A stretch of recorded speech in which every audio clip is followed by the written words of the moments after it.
জলপাইগুড়িতে কার্নিভাল 18টি পুজো কমিটি নিয়ে শহর উৎসব মুখর।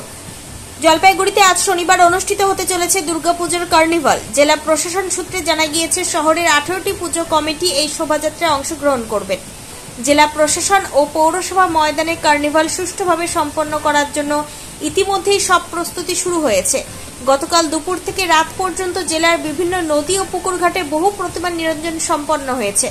জলপাইগুড়ি শহরে ক্লাব রোড এলাকায় মঞ্চ তৈরি কাজও শুরু হয়েছে। জেলা প্রশাসনের কর্মকর্তারা, পুলিশ সুপার, পৌরসভার চেয়ারম্যান ও ভাইস চেয়ারম্যান মিলিতভাবে শহরের বিভিন্ন রাস্তা পরিদর্শন করেছেন। তারা খতিয়ে দেখেছেন কোন কোন রাস্তায় শোভাযাত্রা হবে। মুখ্যমন্ত্রী মমতা বন্দ্যোপাধ্যায়ের উদ্যোগে গত কয়েক বছর ধরে এই কার্নিভাল উৎসব উদযাপন করা হচ্ছে। প্রতি বছর বহু মানুষ এই অনুষ্ঠানে অংশ নিয়ে আনন্দ করেন। আগামীকালেও ছোট বড় বহু মানুষ কার্নিভাল দেখবেন বলে আশা করা হচ্ছে। নিরাপত্তা ও সুষ্ঠু আয়োজন নিশ্চিত করতে জেলা পুলিশ ও প্রশাসন এবং পৌরসভা সতর্ক অবস্থানে থাকবে।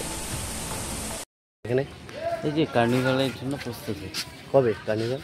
4 তারিখ, কাল, আগামীকাল। তো আজকে কি করছেন আপনারা? আপনি কি কাজ করছেন এটা?